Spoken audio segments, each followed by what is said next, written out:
안녕하세요, 친구들. 우리 친구들, 벌써 오늘이 6월, 그쵸? 셋째 주 화요일이네요. 벌써 시간이 이렇게나 되었고요. 아직 그래도 1년의 반 정도가 남았으니까 우리 친구들 하루하루 보람되고 활기찬 시간을 가져서 1년이 딱 됐을 때, 와, 이번 1년 정말 잘 보냈네 라고 할 수 있는 우리 친구들이 시간을 잘 활용할 수 있는 그런 친구가 되면 좋겠어요. 우리 지난 시간에 이제 우리 친구들 첫 번째 우리나라의 국가인 그렇죠? 청동기 시대, 구석기, 신석기 다음에 나오는 청동기 시대. 우리 친구들 그럼 지금 우리는 21세기 대한민국은 어느 시대에 살고 있을까요? 도구를 사용하는 시대로 기준을 한다면 구석기, 신석기, 청동기, 철기가 나오죠. 지금도 계속 우리는 철기 시대가 등장한 이후부터 우린 쭉 철기 시대에 살고 있습니다. 자, 그러면 우리 그 지난 시간에 청동기 시대, 그렇죠? 청동기 시대, 우리 한반도에서는 한 8,000년경에 청동기 시대가 시작이 됐죠. 기원전 8,000년 경에요. 그런데 그래서 우리 지난 시간에 배웠던 우리나라의 첫 번째 국가인 고조선, 그렇죠? BC, 기원전 2333년에 이 고조선이라는 우리나라 첫 번째 국가가 등장을 했어요. 그런데 우리 고조선이 어떻게 되었죠? 한나라에 의해서 기원전 이제 한나라에 의해서 108년에 멸망을 하게 됩니다. 자, 이렇게 해서 이 고조선이 쭉 가서 한나라에 의해서 멸망한 이 고조선이 어떻게 되나요? 위쪽에서부터 우리 한반도라고 이렇게 간단하게 그려주면은요, 여기가 백두산입니다. 자, 그럼 위쪽에서부터 무엇이 나타나죠? 부여. 그 밑에 고구려. 만주벌편 달려라 광개토대왕 아시죠? 여기가 바로 만주 지역이죠. 자, 그래서 부여 밑에 고구려 밑에 여기 바닷가 지역으로 옥저, 그다음에 동해, 그리고 그 밑에 삼한이 시작되죠. 여기가 진한, 여기가 마한, 그리고 여기가 이제 변한이 되겠어요. 자, 이렇게 해서 우리가 이제 그 다음에 고구려 나중에 이제 없어지고요. 그래서 고구려가 남고요. 고구려한테 또 옥저와 동해도 같이 이제 복속이 됩니다. 그리고 여기 마한 지역, 여기 조금 위쪽, 마한의 그래도 지역이었던 이쪽에서 여기가 한강이 흐르고 있고요. 여기가 어디예요? 서울이죠. 지금의 서울. 이쪽 한강 지역에서 무엇이 나타나나요? 고구려의 아들이었던 온조가 세운, 그러니까 고구려에서 남쪽으로 내려온 거죠. 온조가 세운 백제가 나타납니다. 그리고 여기 진안 지역, 여기 이쯤에서 이제 사로국이라고 처음에 이제 사로국으로 시작을 해서 나중에 이게 신라라는 이름으로 바뀌어요. 그래서 이제 여기서 이제 신라가 나오는 거죠. 그리고 여기 변한 지역에서는 원래는 가야라는 나라가 이제 나오는데요. 이 가야가 결국에는 어떻게? 이 신라로 복속이 되면서 이제 삼국시대가 시작이 돼요. 어느 나라가 남나요? 고구려, 백제, 신라가 남았죠. 그래서 세 개의 나라라고 해서 삼국시대가 되는 거죠. 근데 이 삼국시대는 어느 나라? 고구려, 백제, 신라 이렇게 세 개의 나라가 되는 거죠. 삼국시대 다음은요, 우리 친구들 참고로 알아줄게요. 아직 우리 배우지가 않았지만 삼국시대 다음에 여기 제일 작게 시작했던 이 신라가 삼국을 통일을 해요. 그래서 이 남쪽 지역에는요,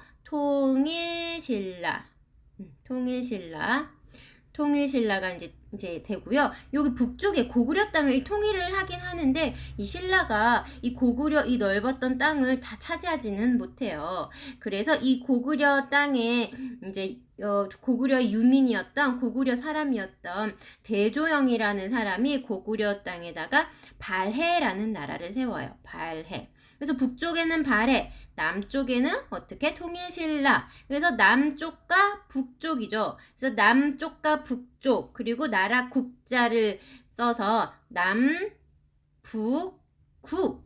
이라는 이제 시대가 되는 거죠. 남북국 시대.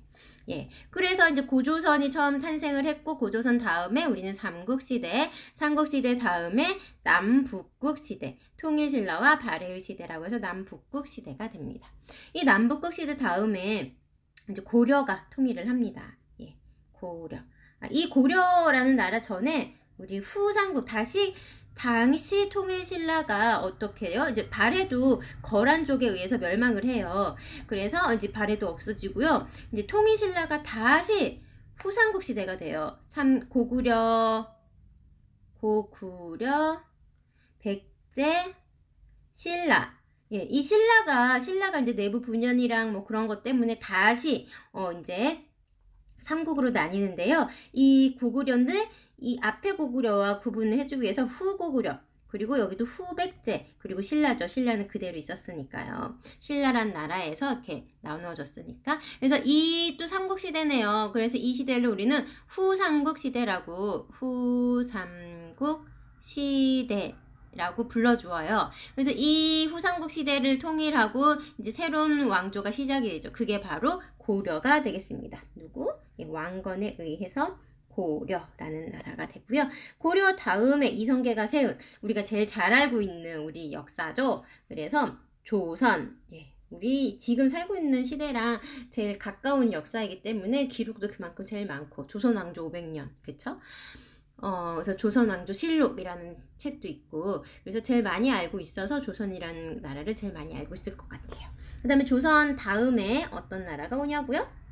예, 조선 다음에 우리가 이제 대한제국이라고 해서 조선 마지막, 이제 조선 말에 이제 고종 임금이 대한제국이라는 나라를 세워요. 한 2년 정도 유지가 됐고요. 이제 여기서 어떻게 돼요? 예, 일제강점기. 일본이 우리나라를 침략해서 우리가 일본의 식민지가 되었던 시기예요. 그래서 일제강점기를 한 35년간 1910년부터 1945년까지 우리 8월 15일 무슨 날인지 알죠? 광복절이잖아요. 8월 15일 광복.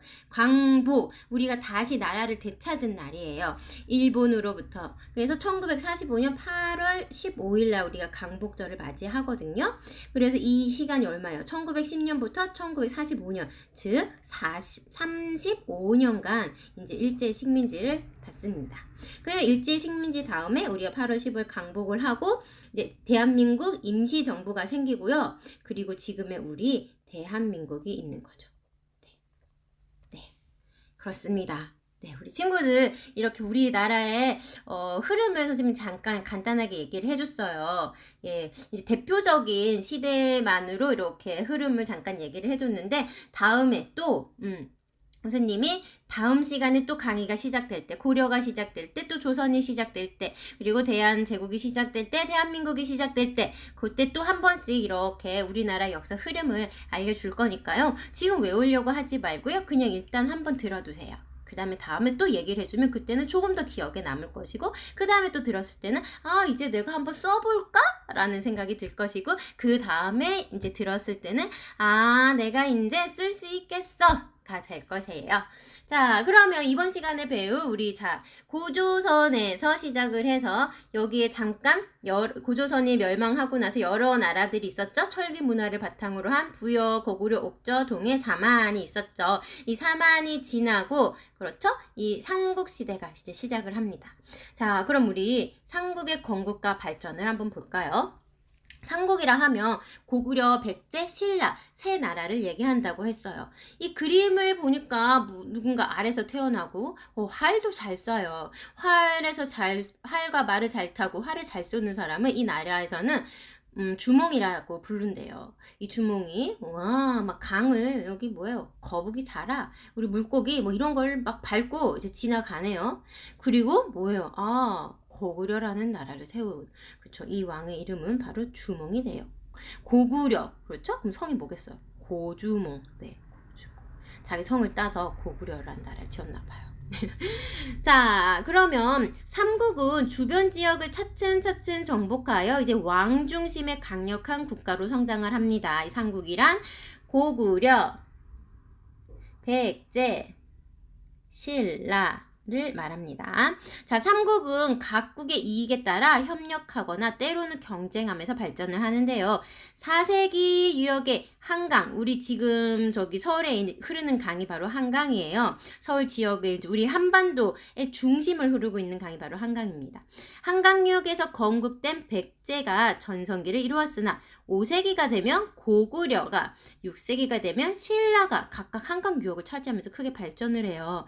그러면 가야연맹은 백제와 신라에 밀리면서 결국 멸망을 하지요. 삼국과 가야는 어떻게 성장을 하고 발전하였는지 이번 시간에 배워보도록 하겠습니다.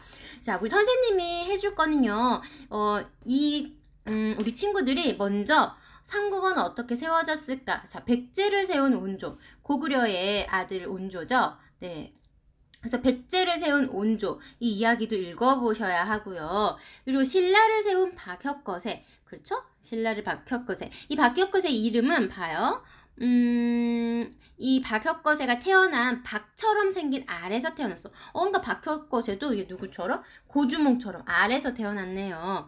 그래서 알에서 태어났다라고 해서 성을 박씨, 박처럼 생긴 둥그런 알에서 태어났다고 해서 박씨라고 하고요. 세상을 환하게 비출 인물이다 해서 혁거세라는 이름을 지어주었대요. 그래서 이름이 박혁거세가 되는 거죠.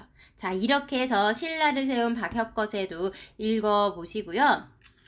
자, 여기 삼국은 어떻게 발전했을까? 그렇죠? 백제 전성기 근초고왕, 4세기 백제왕 근초고왕을 또 보시고, 고구려의 전성기 광기토대왕과 장수왕, 광기토대왕이 장수왕의 아버지, 그의 아들이 장수왕이에요.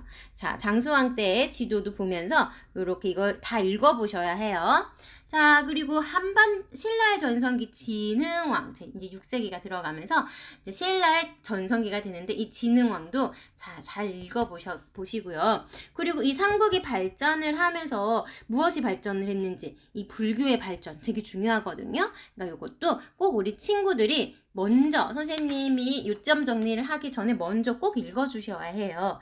자, 그럼 삼국시대 사람들은 어떻게 살았는지, 귀족들의 삶은 어땠는지, 또 뭐 평민이나 천민들, 즉 노야를 얘기하거든요. 평민이나 천민들은 어떻게 살았는지 그런 삶도 이렇게 꼭 읽어보시면 좋겠습니다. 자, 그러면 삼국시대 뭐 옷과 집도 귀족이나 뭐 평민이나 노비에 따라서 다 다르게 했어요. 그러한 것들을 읽어보시고요. 그리고 마지막으로 죽은 자의 집, 지금 우리 무덤이라고 하죠. 그걸 이제 고분이라고 하는데요. 고구려 초기에는 죽은 사람들을 묻고 그 위에 돌을 쌓는 돌무지 무덤, 그냥 돌 쌓아놓는 거죠. 만들었어요. 근데 이제 점차 돌로 방을 만들고 그 위를 흙으로 덮는 굴식, 그쵸? 돌방 무덤, 돌로 방을 만들었으니까 돌방 무덤인데 굴식 돌방 무덤, 이 만들어졌죠. 이때 돌방의 벽과 천장에는 사냥하는 모습이나 춤추는 모습 등을 그려 넣었어요. 이 벽화들을 당시 고구려의 사회를 이해하는 데 중요한 자료가 되었죠. 고구려는 이렇게 벽화를 그릴 수 있는 돌방 무덤이 있었어요. 자, 그래서 백제 초기에 고구려의 돌무지 무덤, 이렇게 돌을 쌓아서 만든 그냥 돌무지 무덤과 비슷한 형태의 무덤을 만들었어요. 왜일까요? 백제가 어느 나라를 계승했어요? 이 고구려의 아들인 온조가 내려와서 세운 게 백제잖아요. 그러니 백제는 어떻게 처음에는 고구려의 양식을 그대로 따랐겠죠. 그래서 처음에는 백제 초기에는 고구려의 돌무지 무덤과 비슷한 형태의 무덤을 만들었어요. 웅진시대, 이제 조금 지나서 웅진시대에는요, 웅진시대라는 것은 백제의 초기 수도가 어디였어요? 아까 한성이었죠. 한성, 그렇죠? 한강 유역의 이제 위례성이라는 곳에 이제 위례성을 짓고요. 한강 유역에다가 위례성을 짓고 여기가 바로 백제 수도예요. 지금의 서울인 거죠. 그런데 이 한성이 이제 나중에 여기 웅진으로 도읍을 옮겨요. 지금 우리나라에서 말하면 지금의 공주라고 하나요? 공주 지역을 이 당시엔 웅진이라 불렀어요. 그리고 나중에 한 번 더 도읍, 이제 수도를 옮기는데요. 그때는 이제 사비라는 곳에 수도를 옮깁니다. 지금으로 말하면 우리나라의 부여 지방이 되죠. 이렇게 백제는 수도를 이렇게 여러 번 옮겼답니다. 자, 그래서 이 웅진 시대에 이 웅진으로 이제 도읍을 옮겼던 왕이 이제 웅진 시대인데요. 이 시대의 굴식 돌방 무덤이나 이 굴식 돌방 무덤은 여전히 고구려의 그쵸? 무덤 형식이죠. 무덤이나 아니면 벽돌 무덤으로 바뀌었어요. 라고 되어 있죠. 이 벽돌 무덤으로는요. 이제 무령왕릉이 대표적인데요. 이 벽돌 무덤을 사용한 왕이 바로 무령왕릉이에요. 무령왕인데 이 사람의 이제 능을 우리 무령왕릉이라 그러죠. 무덤을. 근데 여기서 이제 많은 유물이 나와 백제의 이제 발달된 기술이나 이런 걸 볼 수가 있어요. 자, 그래서 신라에서는요. 이제 신라로 넘어가면 신라는 거대한 돌무지 덧널 무덤을 만들어요. 처음부터 이제 신라는 고구려와 백제의 무덤과 다르죠. 이제 거대한 돌무지 덧널 무덤. 그러니까 돌무지 무덤이긴 한데 덧널. 그러니까는 그 사진을 보면은 쉬울까요? 돌무지 무덤, 굴성 무덤, 벽 무덤. 여기 돌무지 덧널 무덤 여기 보이죠? 요렇게 널로 지금으로 말하면 그 우리 그냥 관 같은 거 있잖아요. 이제 그러니까 그런 거를 만들어서 먼저 무덤을 사람을 여기다가 넣고 그 다음에 이제 돌로 이렇게 쌓아서 이제 그 위에다가 쌓죠. 그리고 그냥 흙으로 덮는 거죠. 네. 이제 이해가 가나요? 그러니 그래서 우리 그 뭐지? 이렇게 돌무지 무덤이라던가 굴식 돌방 무덤 요렇게 그리고 벽돌 무덤이라던가 돌무지 덧널 무덤이 있을 때 가장 우리 도굴꾼이라 그러죠. 이런 무덤을 파서 여기 있는 보물들을 훔쳐가는 사람을 도굴꾼이라고 하는데 도굴이 되지 않은 무덤이 바로 돌무지 덧널 무덤이에요. 다른 것들은 어때요? 우리가 파서 뭔가를 훔쳐갈 수 있겠죠. 그런데 얘는 어떻게 됐어요? 이 널이 있고 거기다 돌을 쌓고 흙을 덮었어요. 우리가 들어가면 바로 이것들이 무너지겠죠. 네. 그래서 이 돌무지 덧널 무덤이 이 무덤들 중에서는 가장 도굴이 되지 않은 무덤이죠. 자, 이제 먼저 나무로 이렇게 방을 만들죠. 나무로 이렇게 방을 만들고 그 위에 돌과 흙을 덮었는데 도굴이 어려워 금관을 비롯하여 금으로 만든 장식 등 이제 껴묵거리가 많이 출토된 그런 신라의 무덤이 되겠습니다. 네. 자, 그리고 이제 신라 말고 가야라는 나라가 있었어요. 여기 지도를 보면은요. 여기가 이제 고구려, 여기 백두산이죠. 그래서 여기가 고구려. 그렇죠? 우리 지금 한반도, 지금 현재 대한민국의 한반도는 여기까지잖아요. 이렇게. 그러니까 고구려는 땅은 그 위에 더 이렇게 만주까지도 고구려의 땅이었어요. 지금은 이제 중국 땅이죠. 자, 그런데 이 고구려, 그리고 그 밑에 신라, 그렇죠? 그리고 여기 백제가 있고요. 그리고 여기 지금 가야라는 나라가 있어요. 그렇죠. 여기 원래는 여기 변한 지역이었는데, 그렇죠? 우리 고구려 고조선이 멸망하고 한나라에 의해서 멸망되고 세워졌던 나라가 여기 부여, 고구려, 옥저, 동해, 여기에 이제 진한, 여기가 마한, 그리고 여기가 변한이라는 사만이 있었댔잖아요. 그 변한이 이제 이 가야로 바뀌게 되는 거죠. 자, 이렇게 해서 가야 연맹까지 있었어요. 근데 가야는 왜 왕국 나라라고 삼국시대의 나라로 되지 못하고요. 그럼 가야까지 합쳐서 사국시대가 돼야 되는 거 아니에요?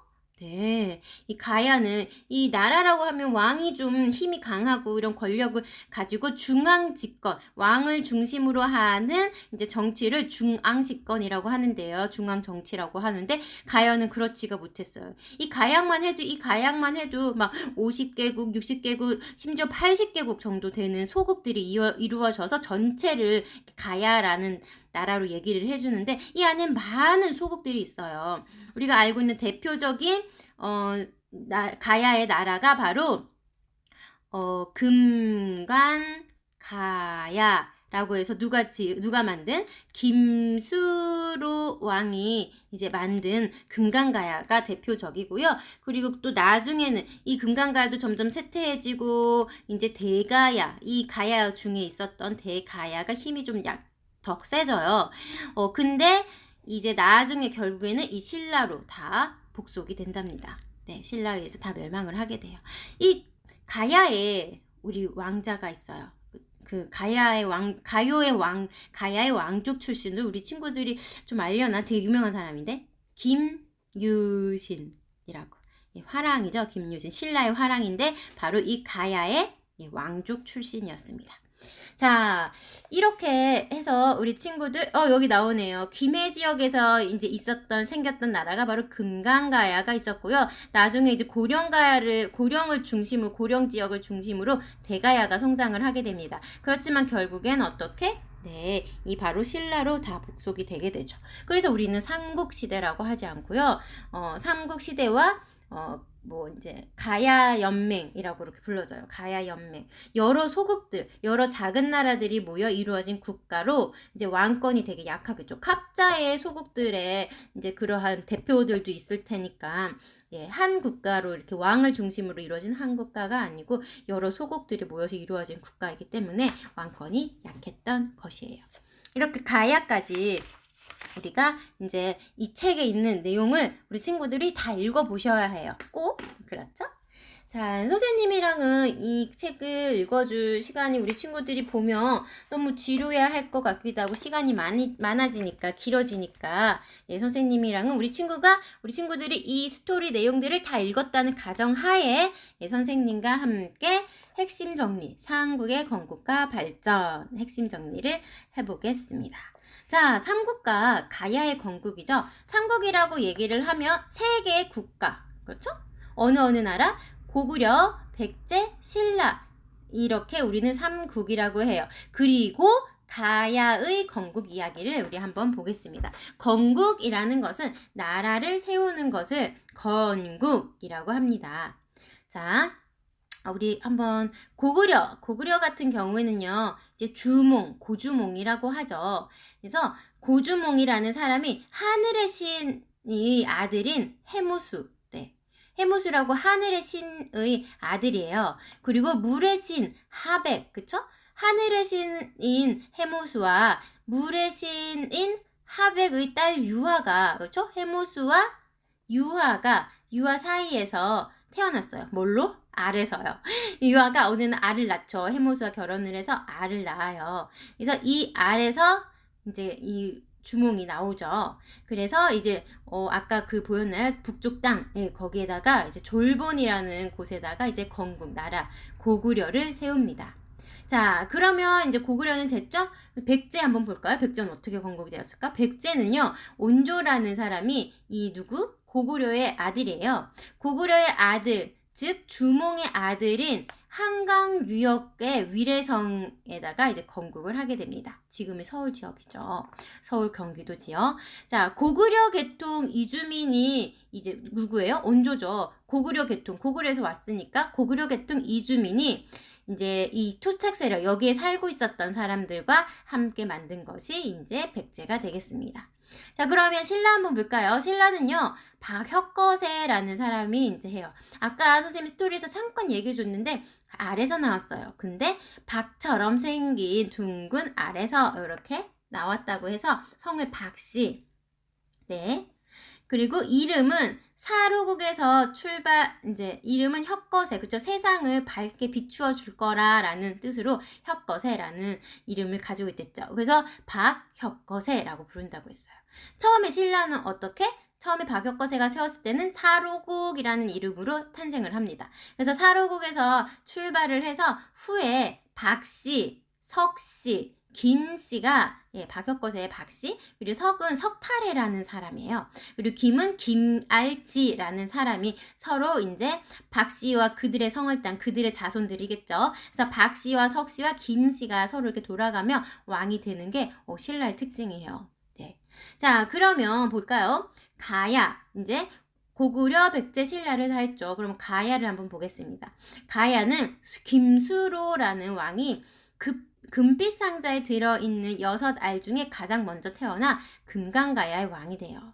그러니까 여기에 살고 있던 이 가야 지역에 살고 있었던 촌장들, 그때 당시에 촌에 있는 대표자 우두머리들을 촌장이라고 불렀는데 그 촌장들이 모여서 이제 하늘에 기도를 해요. 우리 땅을 이끌어줄 왕을 우리에게 주소서라고 이제 기도를 했더니 이제 하늘에서 금빛 상자가 내려오죠. 그래서 금빛 상자가 내려와서 봤더니 거기에 6개의 알이 들어있었어요. 근데 그 중에서 가장 먼저 태어난 왕이 바로 이 김수로였어요. 그래서 김수로가 금간과야, 처음에 이 과야 연맹체에서 가장 좀 힘이 있었던 나라가 금간가야라고 했잖아요. 그래서 금간가야 위주로 이제 가야가 돌아가다가 나중에 이제 금간가야가 쇠퇴해지고 대가야 고령 지역에 있었던 대가야 쪽으로 이제 번성을 하다가 결국 신라에 복속이 되는 거죠. 자, 그래서 이 가장 먼저 태어난 왕을 금간가야의 왕이 되고요. 나머지 이제 6알 중에서 나머지 5알도 이 가야의 각각의 왕이 되어요.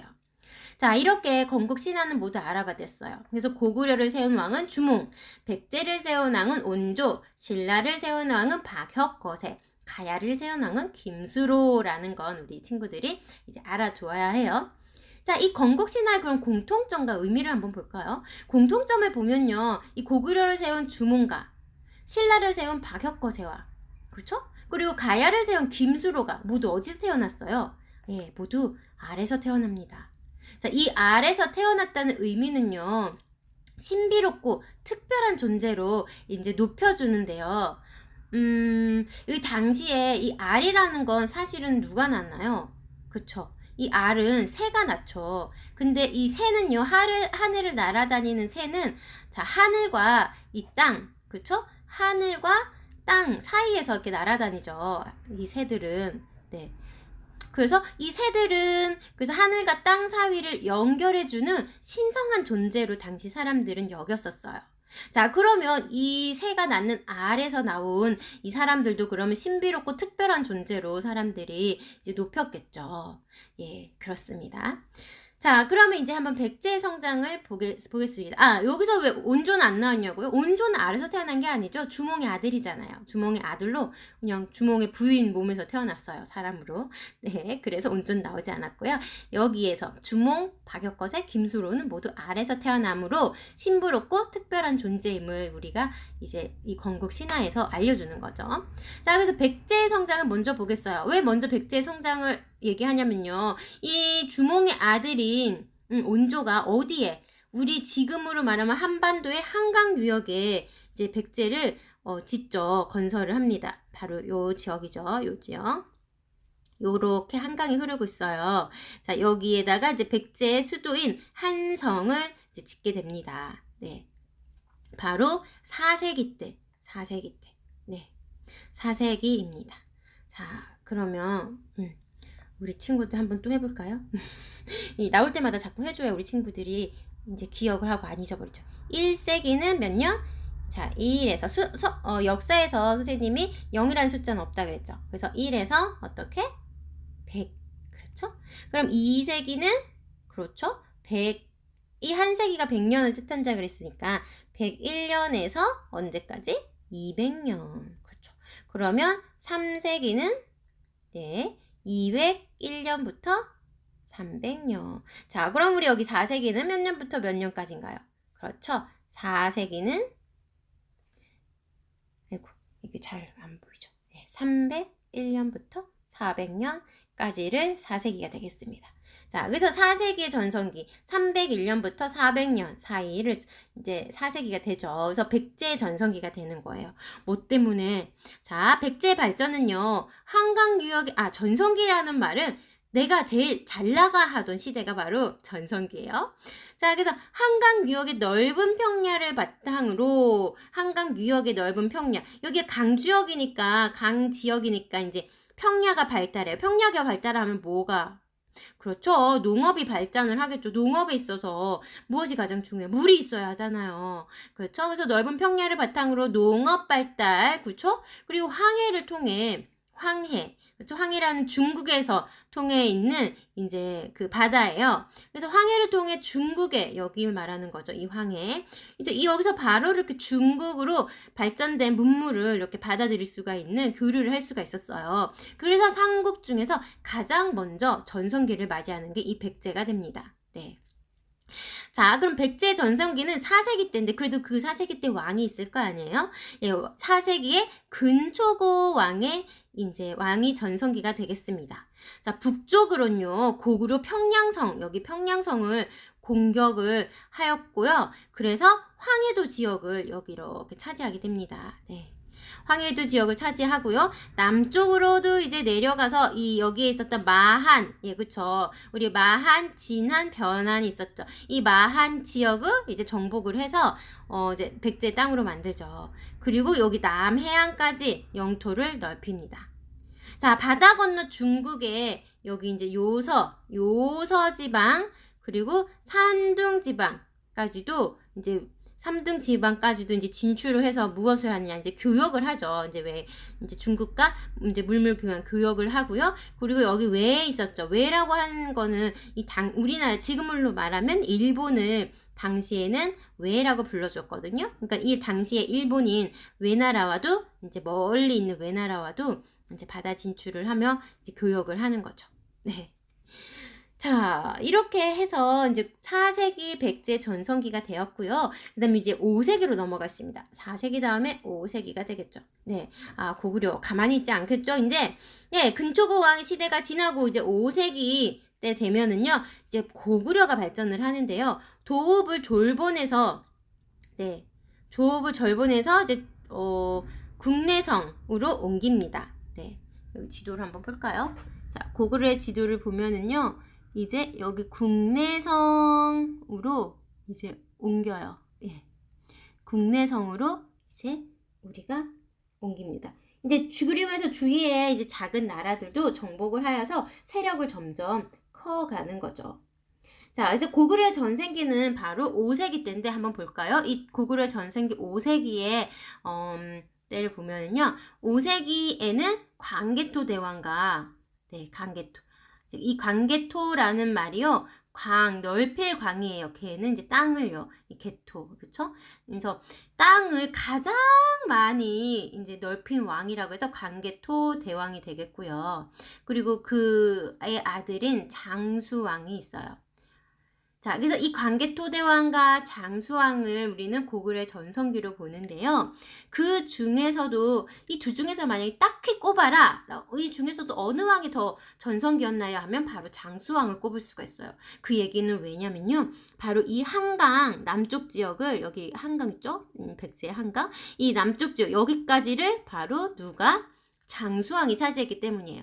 이 한강에서 여기 이제 이 한강에서 이 고구려 광개토 대왕은 북쪽 지역까지 차지를 할 수가 있었고요. 이제 장수왕 때 이 남쪽 지역까지 차지를 합니다.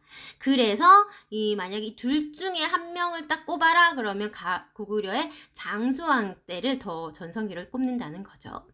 그러니까는 선생님이 지금 뭘 얘기하고 있죠? 계속 한강 지역. 아, 한반도에서는 그만큼 한강 지역이 중요하구나. 그래서 한강 지역을 차지한 자, 그게 바로 전성기가 될 것이며 삼국을 통일할 것이다 라고 기억을 해주시면 돼요. 자, 그래서 이제 고구려는 그렇게 5세기 장수왕 때 도읍을 이제 평양성으로 옮겨요. 여기 국내성에서, 그렇죠? 국내성에서 여기 평양성으로 더 남쪽으로 내려왔죠. 그래서 이거를 우린 남진 정책이라고 해요. 자, 그래서 고구려의 국내성에서 평양성으로 이제 도읍을, 수도를 옮깁니다. 한강 남쪽, 그렇죠? 여기 한강의 남쪽 지역을 이제 차지를 하면서 여기 신라와 백제, 그쵸? 백제를 위협을 해요. 그러니까 원래 삼국 중에서 나라가 3개가 있는데 한 나라가 월등히 힘이 세지거나 강해지면 나머지 나라는 어떡하겠어요? 예, 손을 잡겠죠. 이 손을 잡는 걸 이제 서로 협력을 해요. 이 약한 나라들끼리 서로 협력을 해서 큰 나라에 맞서는 거죠. 네, 그걸 우린 동맹이라고 해요. 그래서 이제 신라와 백제가 이제 고구려 위협을 느껴서 이제 동맹을 이제 신라라고 해서 그리고 백제, 그래서 나제 동맹을 맺게 되는 거죠.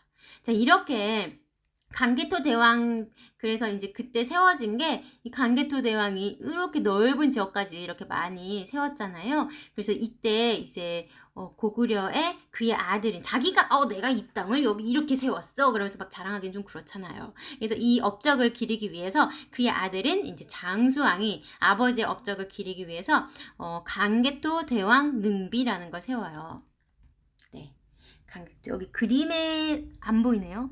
예, 그림은 안 보이는데 여기 이렇게 여기 보이나요? 여기 광개토 대왕 능비. 지금의 한반도가 아니죠. 우리 지금의 한반도보다 더 위쪽에 여기다 광개토 대왕 능비를 세웠어요. 네. 그래서 우리가 여기도 우리 간개토대왕 고구려의 영토였구나라는 걸 우리가 알 수가 있습니다. 자, 그럼 우리 이제 신라로 한번 가보겠어요. 신라는요, 이제 가장 발전이 늦은 나라예요. 왜? 지역을 한번 보세요.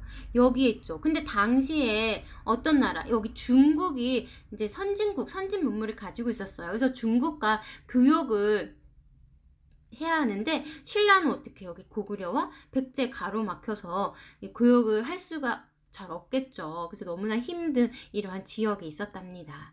그래서 가장 이제 나라의 발전이 늦어졌어요. 그래서 내무랑 때 이제 김씨가 왕위를 독점적으로 세습을 해요. 그 전까지는 어떻게? 신라를 세운 박혁거세, 그렇죠? 그리고 그 다음에 석탈해라는 사람, 그래서 그 다음에 김알씨라는 사람, 그래서 그래서 박씨와 석씨와 김씨, 이들의 자손이겠죠. 그래서 박씨와 석씨와 김씨가 번갈아 가면서 왕을 했는데, 이제 나중에 내무랑 때, 내무랑 시대가 됐을 때, 이 내무랑 때 이제 김씨가 왕위를 그 사람, 이제 내무랑 김씨였죠. 그래서 김씨가 이제 세습적으로 그의 이제 아들이라든가 그의 형제라든가 얘 직계 가족들이 이제 독점적으로 왕위를 이제 박씨와 석씨는 안 하고 김씨만 이제 왕위를 이제 세습을 하게 됩니다. 그래서 삼국 중에 가장 늦은 6세기에 접어들면서 4세기 근초고왕 때 백제, 5세기 고구려, 장수왕 때 고구려, 그 다음에 이제 6세기가 되어서야 이제 발전을 하기 시작을 해요. 그런데 선생님이 전성기가 되려면 뭘 차지해야 돼요? 그렇죠. 한강 유역을 차지를 해야 합니다.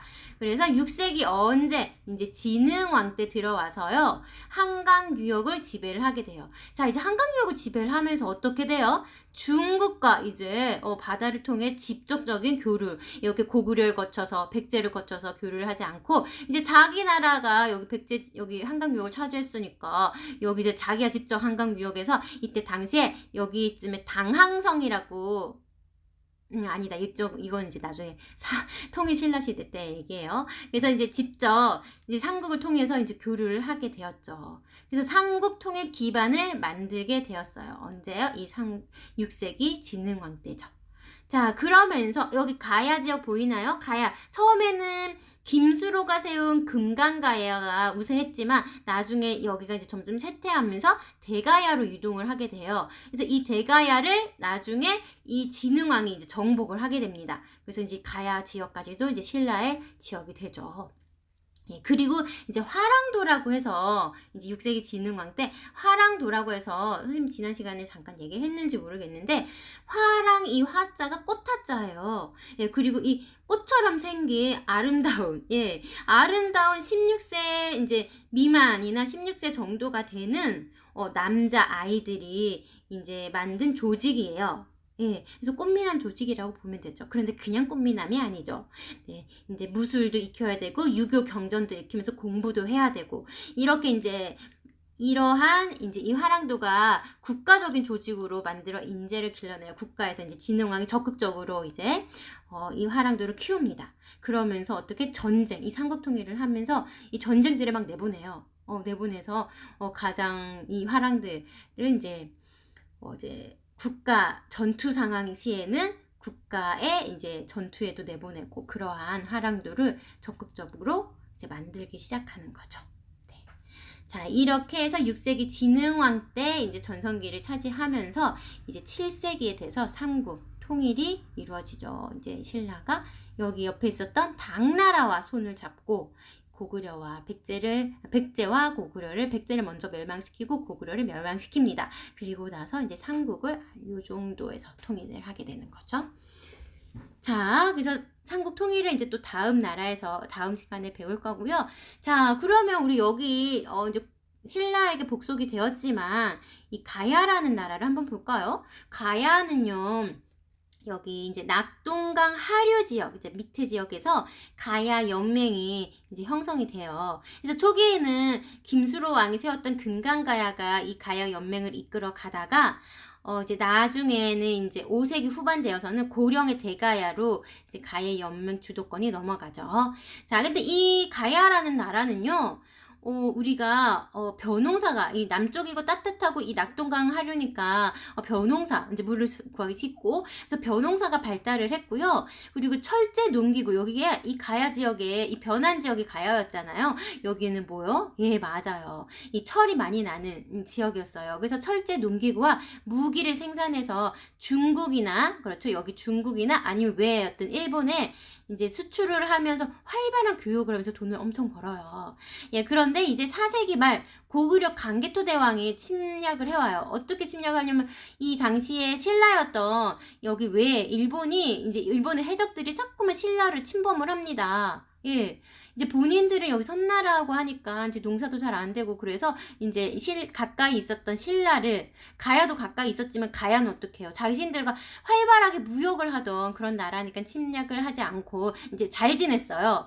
그리고 근데 이제 여기 신라 그래서 가장 만만한 힘도 좀 약하고 그런 신라로 공격을 합니다. 그래서 이때 신라가 이제 자기네 힘으로 막아내다가 이제 안 되니까 고구려 강개토 대왕에게 요청을 해요. 그래서 고구려 강개토 대왕이 이제 이 여기에 신라를 침입했던 외를 아주 다 전멸을 시켜버려요.